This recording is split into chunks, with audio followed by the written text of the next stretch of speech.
What if I told you the NBA draft is rigged? Would you believe me? How does a team with 2 former All-Stars, scratch that 3 former All-Stars, end up with the first overall pick in the NBA draft? The Dallas Mavericks. Rolando Blackman, all smiles, 4-time All-Star, celebrating. The Dallas Mavericks had a 1.8% chance to win the #1 pick overall in next month's draft. They had never won the lottery. Again, they had the chance to get in the top 4 at 8.5%, less than 2% to win the #1 pick, and it is the 4th lowest all time to win the NBA lottery. Last year, we saw the Hawks at 3%. Now you see the Mavericks cracking. Here's your answer right here. 1.8%.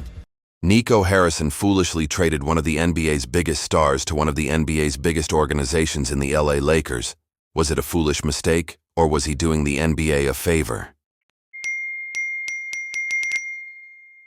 There aren't many things that can stop the entire NBA world in its tracks at 10 p.m. on a Saturday night. Did someone score 100 points? Did LeBron hastily retire in the middle of the season? What, did Michael Jordan come back out of retirement? What could possibly get everyone riled up out of nowhere? Oh my God. We all said in unison as news broke that the Mavericks traded Luka Doncic for Anthony Davis. I couldn't believe what I was seeing. I figured this was just some big elaborate hack job, and I was waiting for follow-up tweets saying, false alarm, the Mavericks actually aren't brain dead. I can't believe you guys fell for it. But within minutes, it was clear that this trade was unfortunately very real, and the Mavericks are in fact out of their minds. The same player who Mark Cuban said he would rather leave his wife before giving up, the same player who was responsible for 1/3 of the organization's finals appearances, the same player who by the grace of God miraculously fell into their lap 7 years ago, is now gone. And after looking at the reported details of this exchange, how it went down and who was involved, this is, without exaggeration, the most shocking trade in NBA history. This isn't the first time there's rumblings of a NBA draft being rigged. LeBron James being one of the most talked about when he was magically drafted by his hometown team, the Cleveland Cavaliers. Listen, man, during the ball drop, during the lottery drop, Cleveland got the #1 pick. I just don't think that was. What a coincidence! Don't you think? Wemby with the Spurs. Oh my God! Let's keep LeBron home. You know what? Patrick Ewing to the Knicks. Derrick Rose to the Bulls. Like, I understand the assignment, guys. I had to make sure that, I had to do my part. I didn't want to be a fuck up. I just didn't want to be a fuck up, man. Former NBA Commissioner David Stern had rigged the NBA draft multiple times in the past. Is the current commissioner taking a page out of his old book? This is probably the conspiracy that has the most kind of evidence to back it up, because if you watch the video of this draft lottery, I will leave a link in the description, I just can't put it on for copyright reasons here. You can see that David Stern kind of moves around the envelopes and then eventually picks up the one that has the New York Knicks name on it. This kind of would make sense because New York is the biggest TV market. They had been struggling, and a talent like Patrick Ewing would instantly make them a relevant team in the NBA. So you can see why the NBA might have wanted this. Then there was the 2001 NBA draft. Michael Jordan had come out of retirement to become the president of basketball operations for the Wizards, as well as playing for them, and they only had a 15% chance of winning the NBA lottery. The Wizards actually did end up winning the NBA lottery, but selected bust Kwame Brown with the first overall pick. A lot of people believe that David Stern knew that Jordan was coming back and wanted to give the Wizards a #1 overall selection to add some excitement to the team in the capital. In the NBA lottery, Michael Jordan had left the Chicago Bulls 10 years at this stage, and the Bulls had been struggling. They were an average team with no superstars, had made the playoffs a couple of times but had missed it a couple of times.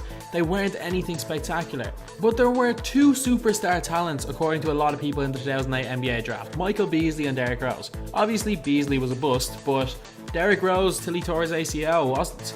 But during the 2007-2008 season, the Chicago Bulls didn't do too badly, and they only had a 1.8% chance of winning the lottery.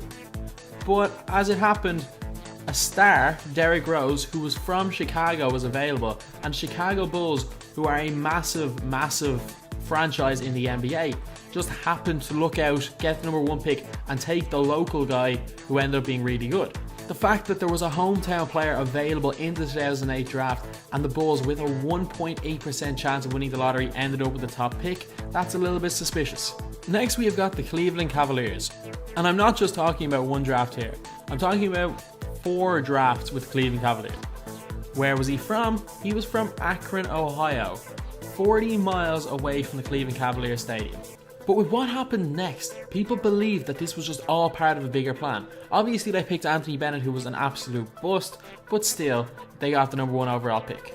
And then the following year, the Cavs did okay. Kyrie Irving came into his own. They had traded for Luol Deng and they've been playing relatively well.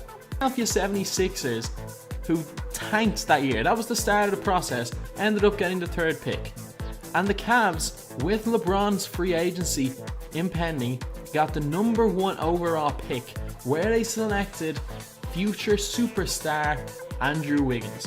While the Cleveland Cavaliers getting the 2013 first pick wasn't that much of a surprise, the fact that they got 3 in 4 years, and 2 out of those 3 they had less than a 3% chance of getting the number 1 overall pick, and the fact that LeBron James basically used that pick to come back to Cleveland. He knew that they could trade Andrew Wiggins for another star in Kevin Love. It sounds like a favor for a favor to me. The NBA gets one of the biggest stars to one of the biggest teams in the league. TV ratings go up. Everyone's happy. The Mavericks get a young emerging star as they look to build, without having to put out the $300 million max deal they would have had to give Luka Doncic.